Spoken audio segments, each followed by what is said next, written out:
નમસ્કાર ખેડૂત મિત્રો, આજે આપણે વાત કરીએ કે જીરાની અંદર વધારે જ્યારે ઠંડી પડતી હોય, વધારે ઝાકળ પડતો હોય ત્યારે આપણે કઈ દવાનો છંટકાવ કરવો જોઈએ તેના વિશે વાત કરીએ, અથવા આપણે વધારે ઉત્પાદન કેવી રીતે મેળવવું જોઈએ ખેડૂત મિત્રો. અને ખેડૂત મિત્રો, ગમે તેવું વાતાવરણ હોય અને ત્યારે આપણું જીરું ટકી રહે એટલે ખેડૂત મિત્રો ગમે તેવા વાતાવરણ હોય ત્યારે આપણું જીરું નોર્મલ તરીકે ઊભું રહે અને વરિયાળી આપણી ખોટી ના બને, ભરપૂર પાકનો દાણો થાય, તો જ આપણને ખેડૂત મિત્રો વધારે ઉત્પાદન મળે. એટલે આપણે કઈ દવાનો છંટકાવ કરવો જોઈએ તેના વિશે વાત કરીએ ખેડૂત મિત્રો. તે દવા તમે જોઈ શકો છો ખેડૂત મિત્રો, પ્રાઇમસી આલ્ફા કરીને દવા છે ખેડૂત મિત્રો. અને ખેડૂત મિત્રો, આ દવા અમેરિકન છે, એટલે કે અમેરિકા વાળાએ આ દવા બનાવેલી છે.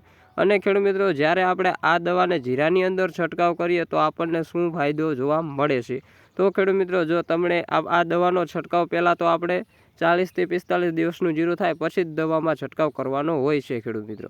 અને ખેડૂત મિત્રો, આ દવા આપણે પ્રાઇમસી આલ્ફા છે તે દવાનો છંટકાવ કરી ત્યારે આપણે જીરાની અંદર પાકનો દાણો બનાવશે, તમારે ભરપૂર પાકનો દાણો બનાવે છે ખેડૂત મિત્રો આ દવા. અને જો ભરપૂર પાકનો દાણો બનશે તો જ ખેડૂત મિત્રો આપણને ઉત્પાદન વધારે મળશે, કારણ કે વરિયાળી ખોટી થશે તો ખેડૂત મિત્રો આપણને પૂરતું ઉત્પાદન મળશે નહીં.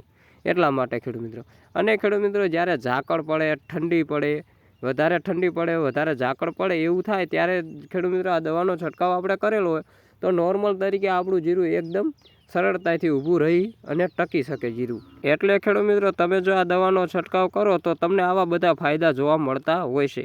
અને ખેડૂત મિત્રો, હું કોઈ કંપનીનો માણસ નથી. હું આ દવા છંટકાવ કરું મારા ખુદના જીરાની અંદર અને પછી જ વિડીયો બનાવું છું. ત્યાં સુધી ખેડૂત મિત્રો આપણે માહિતી આપતા જ નથી, કારણ કે હું કોઈ કંપનીનો માણસ નથી. હું પણ તમારા જે ખેડૂત જ છું. તો ખેડૂત મિત્રો, આપણી ચેનલને સબસ્ક્રાઈબ કરો અને બીજા લોકોને શેર કરો, જેથી કરી બીજા પણ ખેડૂતો આપણી માહિતીનો લાભ લઈ શકે. અને ખેડૂત મિત્રો, આપણે આ કોઈ પણ બીજા પાકમાં પણ છંટકાવ કરી શકાય છે. જે ફાલ ફૂલવાળી વસ્તુ હોય, જે ફાલ ફૂલવાળી ખેતી હોય તેમાં આપણે આ દવાનો છંટકાવ કરી શકાય છે.